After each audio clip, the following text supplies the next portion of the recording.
중나라에 싸움이 일어났습니다. 하루살이와 모기가 대판 싸우는 거예요. 아침부터 저녁까지 싸우는데 이게 결판이 나지 않습니다. 싸우다가 지쳐서 모기가 하루살이에게 제안을 합니다. 하루살이야, 싸우는 게 지겨우니까 오늘 휴전하고 그만 싸우고 내일 다시 만나서 제대로 싸워보자.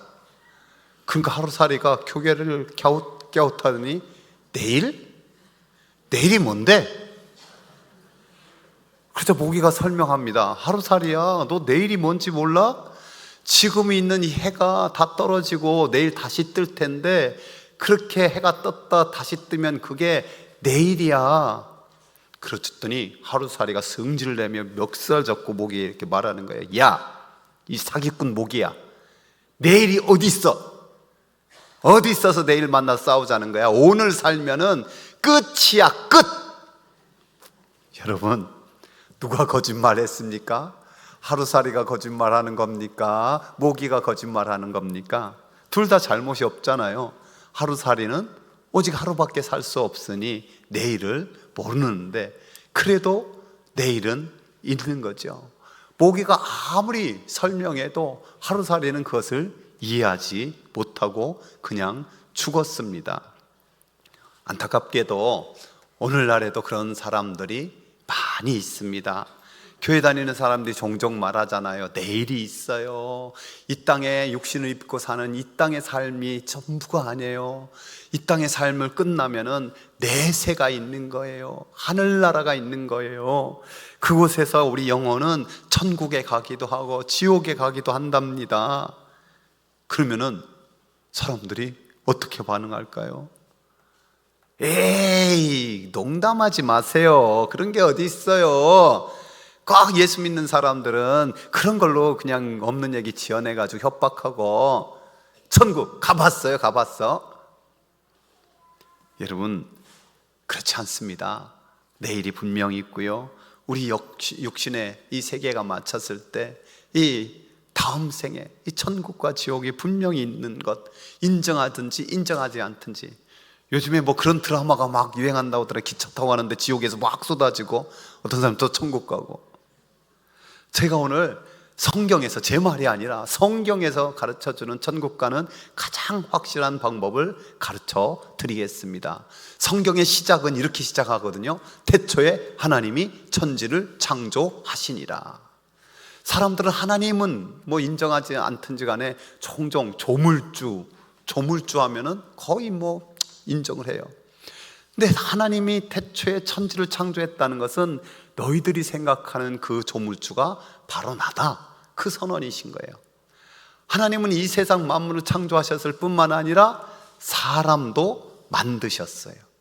사람의 육신은 부모님으로부터 이 땅에 왔지만은 우리의 영혼, 우리의 속사람은 하나님이 만들어서 이 땅에 보내신 거예요. 그래서 우리가 사람이 이 땅의 삶을 끝나고 죽으면 뭐라고 말합니까? 돌아가셨습니다. 돌아가셨습니다. 하나님께로서 온 데로부터 다시 돌아갔다라고 우리는 말하고 있습니다. 하나님께서 사람을 만드신 목적을 예수님께서 와서 알려주셨거든요. 그 말씀을 함께 읽어보겠습니다. 도둑이 오는 것은 도둑질하고 죽이고 멸망시키려는 것뿐이요, 내가 온 것은 양으로 생명을 얻게 하고 더 풍성히 얻게 하려는 것이라. 여기서 말하는 도둑은요, 눈에 보이는 도둑보다도 사탄이요, 마귀를 가리켜요. 이거는 좋은 것 주는 척 하다가 우리에게 모든 것을 빼앗아 가려고 특별히 그 영혼까지 자기와 함께 지옥에 떨어지는 거예요. 내가 온 것, 여기서 나는 예수님의 말씀 보니까 예수님이죠. 양이 사람을 가리켜요.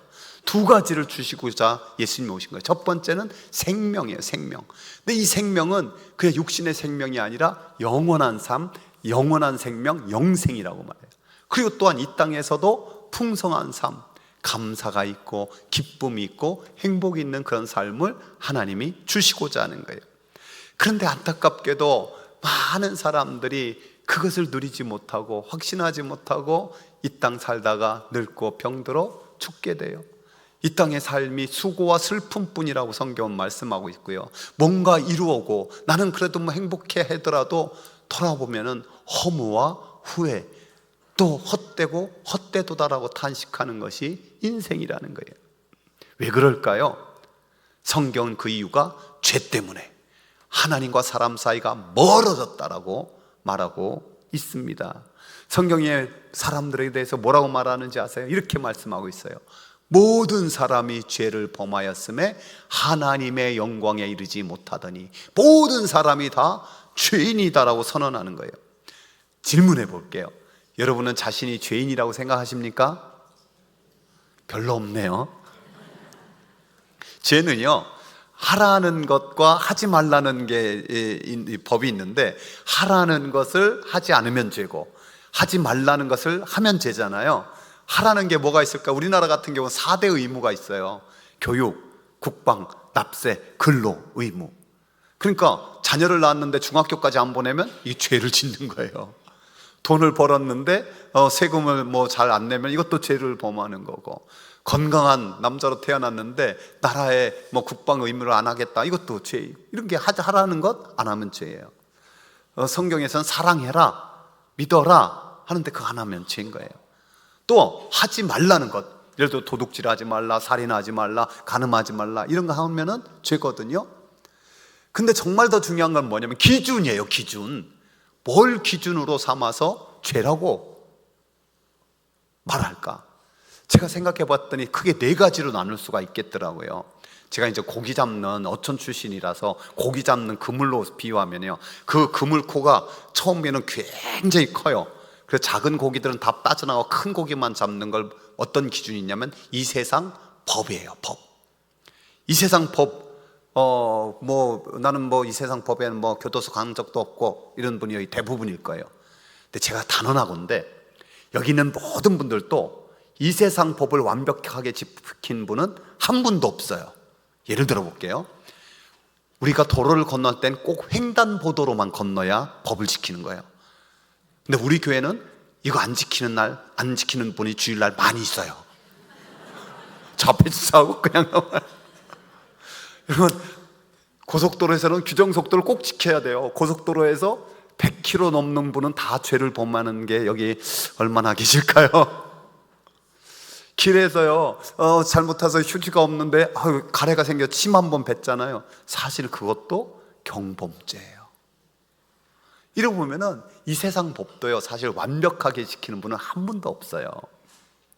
두 번째는 도덕이라는 게 있지 않습니까?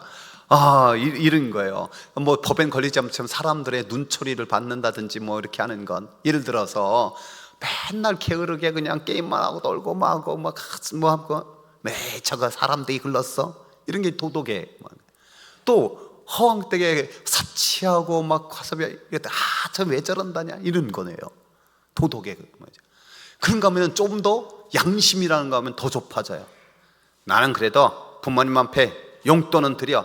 근데 부모님 찾아가지도 않고 에이 부끄러워. 그러면은 사람들한테는 그래도 저 자식 노릇해 할지 모르지만 본인은 양심의 가책을 느낄 수 있고요. 근데 더 하나 있는데 바로 성경이에요. 성경 말씀의 기준은 뭐냐면은 사람을 보고 미워하면 살인이래요. 옆 사람에게 조심스럽게 한번 물어봅시다. 몇 명 죽였습니까? 그렇지만 저도 수없이 죽였어요. 죄송해요. 여인을 보고 음욕을 품으면 간음이라고. 남의 것을 이미 탐하면 그게 도둑질이라는 거예요. 그렇다면 하나님께서는 어떤 기준으로 볼까? 이 세상 법일까요? 도덕일까요? 양심일까요? 성경 하나님 말씀일까요? 하나님이니까 성경 말씀의 기준으로 보는 거예요. 그러니까 성경 말씀으로 기준해서 하루에 3번만 죄를 짓는 사람은 성인 군자 중에 성인 군자예요. 여러분 생각해 보십시오. 아무리 성인 군자여도 1년만 살면은 하나님 기준으로는 몇 번 죄를 져요? 최소한 1000번 이상 죄를 짓는 죄인이다라는 거예요. 그럼 다시 한번 묻겠습니다. 여러분은 성경에서 하나님 말씀대로 그 기준을 따라 보면 죄인입니까? 아닙니까? 목소리가 좀 커졌네요. 이 죄인들이 어떻게 된다고 나오는지 아십니까? 간단해요. 죄의 싹은 사망이에요. 죄의 대가, 죄의 결과가 사망. 죽는 거라는 거예요. 에이, 뭐 이 세상에 한번 태어났으면 다 죽지, 안 죽는 사람은 어디 있습니까? 근데 그 죽음에 대해 성경은 좀 설명을 하고 있어요. 이렇게 말하거든요. 함께 읽어봅시다. 한 번 죽는 것은 사람에게 정해진 것이요, 그 후에는 심판이 있으리니. 뭐가 있대요? 심판. 모든 사람인 죄인이고 한 번 죽는 사망이 있어야 되는데 그 후에 심판이 있다는 거예요. 심판. 즉 우리 영혼이 이 땅을 떠나서 하나님 앞에 네 삶의 내 일생을 한번 결산해보자, 심판해보자라는 게 있는 거예요. 요즘에 형사들이 사람들, 죄인들을 찾을 때, 이게 사람 범인들을 검거할 때 제일 많이 보는 게 뭔지 아시죠? CCTV, 블랙박스, 이걸 봐요. 우리가 몇 년 전 통계인데요, 서울에서 한번 이렇게 돌아다니면요, 하루에 최소한 5,000번 내지 10,000번의 CCTV에 찍힌대요. 그러니까 우리나라가 범죄율이 없는 게 뭐 어디다 놔도 사람도 안 가져가는 게요, 우리가 참 양심적이고 착하긴 민족이기도 하지만은 이제 CCTV가 어마어마하게 많은 거예요. 우리 교회도 뭐 어마어마하게 많아요 지금. 여러분, 그런데 하나님께서도 CCTV 있는 거 아세요? 근데 하나님 거는 얼마나 고성능인가 하면요, 우리 머릿속 생각이 찍혀요. 우리가 품은 마음이 찍혀요. 말도 다 녹음돼 있어요. 우리 행동이 다. 그런데 종종 우리가 당신은 죄인입니다 하면은 무슨 소리 하는 거요? 내가 무슨 죄인이라고? 나만큼 사는 사람이 있으면 나와보라고. 하나님 앞에서 저 죄인 아니에요, 나만큼 그래도 얼마나 살았는데요.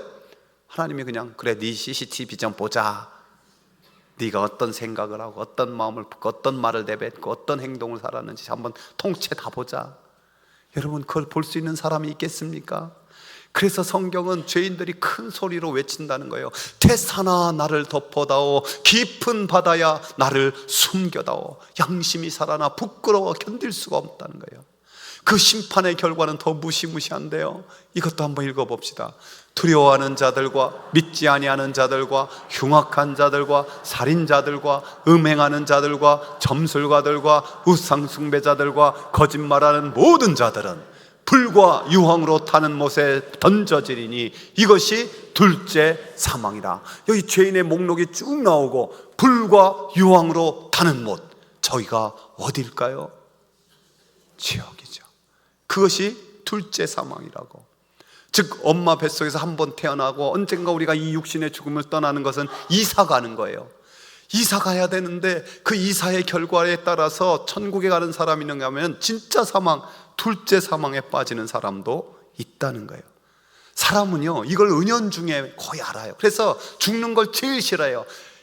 개똥밭에 굴러도 이승이 낫다라고 하면 어떻게 하든지 생명을 연장하려고 그렇게 힘쓴단 말이에요. 그리고 나름대로 대책을 세워서 노력도 해요. 그래서 생긴 게 뭔지 아십니까? 종교예요. 종교는 인간이 신을 찾는 거예요. 또 신처럼 되려고 하는 거예요. 여러분, 신처럼 된 사람, 되었다라고 말한 사람 본 적이 있습니까? 기독교만이 신이, 하나님이 우리를 찾아오는 거예요. 두 번째, 철학이에요. 이것이 인생의 진리다라고, 진리를 향한 학문이 철학이잖아요. 근데 여러분, 수천 년 동안 철학을 논쟁했지만 진리가 뭐라고 정확하게 정의를 내렸는지 아십니까? 없어요. 그 요즘엔 뭐가 진리냐? 포스트 모더니즘 시대에는 모든 게 진리라는 거예요. 어떤 길이든지 결국 한 곳에서 만난다, 이렇게 나가버리는 거예요. 그런가 하면은 도덕을 가지고 이것을 해결하려고 그래요. 인생의 규범을 만들어서 좀 완전해지려고 하는 노력, 군자가 되려고 하는 건데 이것도 너무 어렵잖아요.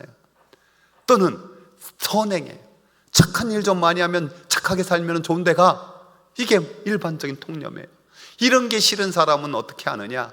아유, 한 번뿐인 인생 내 멋대로 살고 그냥 행복하게 살고 내 맘대로 살면 되지, 쾌락에 빠져요. 이런 사람들이 점점 많아지잖아요. 한 가지 더 질문해 볼까요? 여러분, 수영 좀 할 줄 아십니까? 나는 저 낙동강 정도는 건널 수 있다는 분 한번 손 들어 보실래요? 저 뒤에도 몇 분 들었어요. 감사해요. 저도 출신이 바다라 저도 저 정도는 건널 것 같아요. 근데 하나님과 인간이 벌어진 저 길이가 딱 동강 정도면 저 뒤에 분 몇 분 든든하고 저는 참 행복한데 여러분 참 불쌍해서 어떡해요? 근데 저 강이 저게 거리가 현해탄 한국에서 일본까지라면 어떻게 될까요? 젊은 사람들은 잘 모르겠는데요, 모를 건데 옛날에 조오련 선수가 저 건넜어요. 그럼 그분 빼고 우리 모두는 불쌍한 사람이잖아요. 그런데 저 하나님과 우리의 죄의 거리가 태평양이라면 어떻게 되겠습니까? 아무리 잘하는 조오련 선수나 조금 한다고 깝죽대는 저나 맥주병인 여러분이나 도찐 개찐 다 별 볼 일 없는 똑같은 죄인이라는 거예요. 그래서 성경은 인간의 이런 모든 노력에 대해서 뭐라고 말씀하느냐? 다른 이로서는 구원을 받을 수 없나니 천하 사람 중에 구원을 받을 만한 다른 이름을, 다른 방법을 우리에게 주신 일이 없습니다 라고 말씀하고 있습니다. 그러면 아무 방법이 없을까요? 아닙니다. 하나님이 인간을 너무너무 사랑하셔서, 이 세상을, 사람들 너무너무 사랑하셔서 독생자를 주셨습니다. 그분을 십자가에 못 박혀 죽게 하셨습니다. 그 말씀을 함께 읽어봅시다. 하나님이 세상을 이처럼 사랑하사 독생자를 주셨으니 이는 그를 믿는 자마다 멸망하지 않고 영생을 얻게 하려 하심이라. 아멘. 독생자 예수님을 보내주셔서 십자가에 피 흘려 대신 죽게 하심으로 우리의 모든 죄와 허물을 대신 갚게 만드셨습니다. 그래서 예수님께서는요, 그 십자가에 달려서 하신 위대한 선언이 뭐냐? 다 이루었다. 너의 모든 죄와 허물을 다 갚았다. 이 다 이루었다라는 거예요. 조금 더 그래서요, 우리가 인생에 짓는 죄가 뭐 살인이나 간음이나 이런 많이 있지만은 진짜 큰 죄는 뭐냐면 하나님을 믿지 않는 거예요. 예수 그리스도에 주신 선물을 끝까지 거절하고 거부하는 거예요. 조금 더 구체적으로 아까 읽은 말씀을 한 번 더 읽어봅시다. 내가 진실로 너희에게 이르노니 내 말을 듣고 또 나 보내신 이를 믿는 자는 영생을 얻었고 심판에 이르지 아니하나니 사망에서 생명으로 옮겼느니라. 저기 믿는 자는, 여기까지가 이제 조건이죠. 결과가 뭡니까? 영생을 얻었고예요. 얻었고 심판에 이르지 아니하나니, 이제 그 비디오, 그 CCTV 안 봐도 돼요. 심판에 이르지 않으냐니까. 사망, 저 진짜 둘째 사망에서 생명으로 옮겼느니라 선언하고 있어요. 어떻게 하면 될까요? 방법은 두 가지예요. 듣고 믿는 거예요. 듣고 믿으면 저 십자가의 다리를 건너 하나님께 나갈 수 있는 거예요. 여러분은 참 복된 분입니다. 왜냐하면 지금 절반까지는 왔어요. 들었잖아요. 지금 교회에서 말하는 하나님은 이 천지 만물을 창조하신 조물주구나. 그분이 나의 육신은 부모님에게서 왔지만 영혼도 만들었다고는구나. 그런데 우리 인생은 하나님 기준으로, 성경 기준으로 보면 죄인이구나. 이 죄인이 어떤 노력으로도 방법으로도 하나님께 갈 수 없는데 독생자 예수님을 보내서 저 십자가에 못 박혀 죽게 해서 교회마다 십자가 그렇게 걸어놓고 십자가 얘기하는구나. 들으신 거예요. 제 생일과 비슷한 1960년대에 진짜 신문에 있었던 일화인데요, 제 고향 충청도에서 일어난 실화입니다. 어떤 젊은 여인이 아기를 가졌어요. 그런데 이 아기를 이렇게 좀 이 가정과 이렇게 공개적으로 이렇게 낳을 형편이 안 됐나 봐요. 사정도 있고. 그래서 숨어서 몰래 어떻게 하든지 이렇게 살아보려 했는데 도저히 이 아기를 낳아서 기를 자신이 없는 거예요.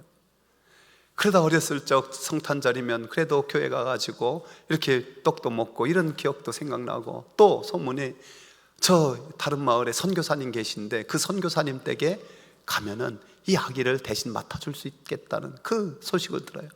그래서 이제 마지막 소망을 가지고 그 선교사님 때문에 이렇게 만삭의 몸으로 가게 되었어요. 때는 눈보라 앞치는 그 겨울이었는데요, 힘없이 물어물어 그 길을 찾아가는데 이게 이제 언덕 하나 넘으면 될 것 같은데 그만 양수가 터져버린 거예요. 애기가 나오는 거예요. 한 걸음도 걸을 수 없잖아요. 그래서 겨우 눈바람 피할 수 있는 그런 곳 찾아가서 그만 아기를 낳아버렸어요. 낳고 보니 예쁜 아들인데 이빨로 탯줄을 끊고 치마 벗어서 아기를 쌌어요. 그래도 아기가 춥다고 또 계속 울고 하니까 옷을 하나 더 벗어 싸고 옷을 하나 더 벗어 싸고 이제 겨우 그 눈보라치는데 알몸된 이 엄마가 아기를 끌어안고 있는, 어떻게 되겠습니까? 그 밤에 그렇게 얼어 죽고 말았어요. 이튿날 아침 선교사님이 일찍 하는데 어디서 애기 울음소리가 들리는 거예요. 힘없는 애기 울음소리. 하나님이 크게 듣게 만드셨겠죠. 가서 봤더니 이게 몇 비참한 광경인 거예요. 눈 뜨고 볼 수 없는 광경인 거예요. 그래도 애기 울음소리가 나니까 그 풀어보니까 애기가 살아있는 거예요. 그래서 애기 먼저 빨리 병원 가서 치료받고 그 엄마 이 양지 마른 곳에 그래도 이렇게 묻어줬어요. 그리고 어쩔 수 없이 사연 뭐 다 짐작하겠고 다 알아서 나밖에 키울 사람 없구나, 하나님이 보냈구나 해서 그 아이를 키우는데 이게 또 발성이 피는 거예요. 사춘기 그 힘든 시간 보내는 거예요. 그러다가 이 선교사님이 이제 나이 들어서 미국으로 가야 될 때였어요. 어떡하나 하다가 그래도 이 아들 나랑 함께 미국 가면 다시 올지도 모르는데 이 엄마에 대한 것은 꼭 말해줘야겠다. 그래가지고 엄마에 대한 이야기를 해주고 그 무덤을 가르쳐줬어요. 그랬더니 이 16살 난 아들이 문을 콱 닫고 들어가더니 엉엉 우는 거예요. 3일 밤낮을 엉엉 울더라고요. 그러더니 문을 박차고 막 달려가는 거예요. 그때도 역시 추운 겨울이었는데 그 어머님 무덤이라는 곳 앞에서 자기 옷을 하나씩 그 무덤 위에 덮고 그 무덤 위에 엎드려서 흐느껴서 울다가 이렇게 말하대요. 엄마, 이만큼 추우셨습니까? 엄마, 날 살리기 위해서 당신의 옷을 다 벗어서 날 감싸셨지요. 이만큼 추우셨습니까? 이만큼 부끄러우셨습니까? 이제 내가 엄마의 나머지 삶을 살겠습니다. 내가 엄마의 가족들을 찾아 효도하고 엄마가 내게 말씀하지 못했지만 착하고 성실하고 나라와 민족 사랑하는 사람이 되라는 그 뜻을 받들어 내가 살게요. 선교사님 부부가 그 모습 바라보면서 됐다, 이제 됐구나 그랬다는 거예요. 사랑하는 여러분, 예수님이 똑같이 하신 거예요. 예수님은 십자가에서 벌거벗기셔서 우리의 모든 죄와 허물을 지시고 피 흘려 죽으셨습니다. 이것을 인정하든지 인정하지 않든지 간에 이것은 역사적 사실입니다. 이 세상엔 사람들을 주로 나누잖아요. 잘생긴 사람, 못생긴 사람, 돈 많은 부자, 가난한 사람, 또는 건강한 사람, 아픈 사람, 출세한 사람, 공부 잘한 사람. 하나님도 둘로 나눠요. 근데 하나님은 그런 기준이 하나도 없고 딱 하나예요. 진짜 생명이 있는 사람, 살한 것 같지만 죽은 사람, 생명이 없는 사람이에요. 우리 지금 다 육신에 숨 쉬고 있잖아요. 그러나 어떻게 보면 뿌리가 잘린 꽃꽂이 꽃과 같은 거예요. 영생할 수가 없잖아요. 꽃은 시들고 풀은 말라버리듯이 짧은 인생 금방 지나가 버리지 않습니까? 우리가 어떻게 살아날 수 있을까요? 오늘 25절에는 이렇게 말씀하고 있답니다. 같이 읽어봅시다. 진실로 진실로 너희에게 이르노니 죽은 자들이 하나님의 아들의 음성을 들을 때가 오나니 곧 이때라 듣는 자는 살아나리라. 하나님의 음성을 듣는 자가 살아나요. 지금까지 제가 계속 드린 이 하나님의 말씀을 듣는 자들이 살아나는데요, 듣는 것 아까 말했지만 반 왔어요. 나머지 반은 뭐냐? 믿는 거예요. 믿음이에요. 예수님을 믿는다는 게 뭘까? 요한복음 1장 12절에 보면요, 영접하는 자, 곧 그 이름을 믿는 자는, 그러니까 믿는 것은 똑같은 것이 뭐냐? 영접하는 거예요. 영접하는 자, 곧 그 이름을 믿는 자에게는 하나님의 자녀가 되는 권세를 주셨으니, 뭐가 된다고요? 하나님의 자녀. 하나님의 자녀. 그러니까요, 예수님을 영접하면, 예수님을 믿으면은 하나님 자녀가 돼서 이 땅을 떠나 언젠가 천국 가면 하나님 아버지, 하나님 아빠 나왔어요 하고 들어갈 수 있는 거예요. 거긴 천사들이, 천군들이 쫙 지키고 있는데요, 돈 많은 사람 보내는 것도 아니고, 예쁜 사람 보내는 것도 아니고, 공부 많이 해서 똑똑한 사람 보내는 것도 아니고, 조금 착한 일 했다고 보내는 게 아니라, 와, 하나님 자녀 오셨군요, 하나님 아드님 따님 오셨군요, 들어가십시오. 그렇게 해서 가는 나라예요. 그 영접하는 게 뭔지 아십니까? 성경 말씀에 이런 말씀이 있어요. 볼지어다 내가 문 밖에 서서 두드리노니 누구든지 내 음성을 듣고 문을 열면 내가 그에게로 들어가 그와 더불어 먹고 그는 나와 더불어 먹으리라. 이 말씀을 어떤 화가가 그림으로 그렸는데 이런 그림이에요. 저기 마음의 문이, 저게 마음의 문이에요. 그리고 거기에 예수님이 문을 두드리고 있잖아요. 거기에 가시나무도 있고 꽃도 피었어요. 인생이 수고와 슬픔이 많은 가시나무 같은 인생이라는 거예요. 꽃은 잠깐 저렇게 예쁘게 핀 것 같지만 곧 시드는 것이 이 땅의 부귀영화, 그런 거라는 거예요. 그 가운데서 예수님 문을 두드려요.